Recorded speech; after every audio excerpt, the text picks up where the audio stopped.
All right, let's listen to this. Maybe I'll settle down. You were asking about Wahoo McDaniel. He is here today on World Championship Wrestling. You're telling me he's here? I just chased that sneaky Indian all the way down the hall. I tried to get him to come out here and get in this ring with me. You have to excuse me, I kind of lost my breath. I chased him all the way out by the security building. Last I seen him, Wahoo McDaniels was running through the field over there behind the superstation. I mean, let me tell you now, the man is a coward. The man ain't got no guts at all. He's refused to owe my money. He sent back that case of beef jerky I sent him. I don't know why. The fact is this. I said it once, spray the air, baby, and I'm going to say it again.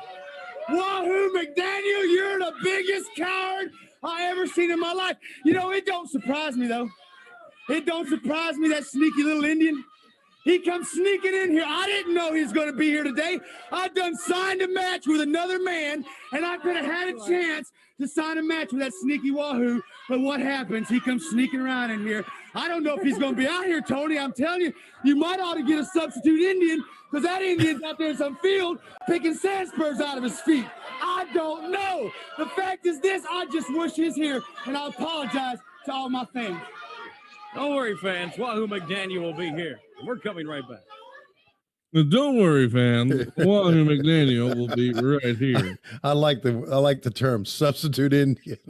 Substitute Indian was tremendous. Tell you, as you know, Leo Burke just defeated Don Graves right here on this program. However, we understand and we saw Leo Burke execute a pile driver on Don Graves. Leo Burke was not aware that, of course, pile driver is illegal in the NWA.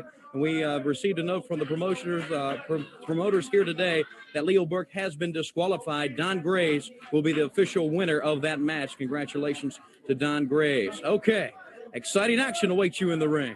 I like that you still kept some continuity there. Hey, that was the rule. He didn't know the rule, but whatever. Right. He's disqualified. And I also like that you referred to the Crockett's as the promotioners. Thank you for that. Look at Bill Mulkey here with a jersey on. I hope that we get another shot of that before he has to take it off. Cannon Fodder Jones. My goodness. So anyway, again, the greatest promos were cut backstage in the Crockett garage. The greatest promos, the local promos. Right. And Arn Anderson was booked. He and Tully were booked against the Kansas Jayhawks. This had to be 85. I think the Kansas Jayhawks were, I don't know. Maybe we'll go see Bobby Jaggers on this show. I don't know.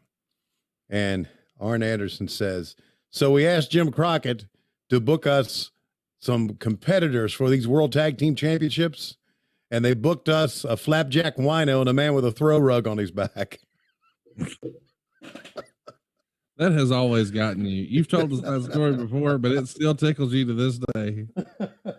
A throw rug on his back. A flapjack wino and a throw rug on his back. And still today, sometimes I'll look at Arn and I say, hey, you flapjack wino.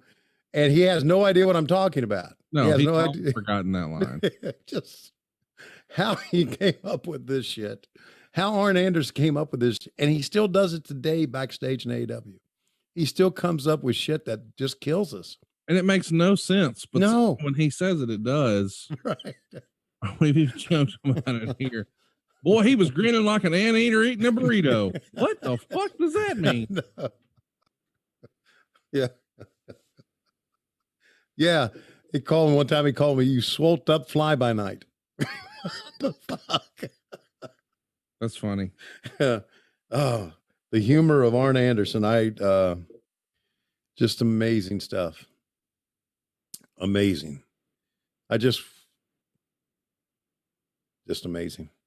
And if we can get that, if we can get that henpecked son of a bitch to stay around for an extra day sometimes, maybe we can film him for ad-free shows. You know, I would love that. Yeah, but no, I got to go back home because Aaron's got me doing chores. Oh, well, you know, if he listened to podcasts, you'd be in trouble. He didn't know how to listen to his own, so we don't have to worry about that. Every time we get him on our Zoom together, you know, I know Aaron hooked us in. Of course. He can't. No, we've that's Yeah. Not debated. I mean, Stan and I have to see it every week. Yeah. So, and I know you hook in with JR, and I helped JR with his equipment and everything. I helped Arn with his equipment too. But That's what you are. You're an equipment helper. I'm an equipment helper. And JR said, "You think you think I can get this?" I said, "Shit, if Arn Anderson can get it, anybody can." I said the same thing to Kurt Angle. Kurt's like, "Man, I'm not very tech savvy." I said, "Hey, we got Arn Anderson to show." He said, "Oh, I'll be fine." I'm like, "Yeah, exactly." Mr. Anderson's kind of old school. I'm like, "Yeah, that's a way of putting it." Yeah. He's telling me stories about, I don't know if he's told these stories on his podcast or not, about, and probably hasn't, when he was, an agent or a producer, as they went on to call it, backstage with the WWE, and they would have to type up these reports after the show. Well, Arn types with like this, one finger. Yeah, one at a time. Yeah. I told him, I said, Arn, I learned keyboarding when I was a senior in high school. You can pick it up if you want. It's repetition. That's all this is. And apparently he doesn't want to. No.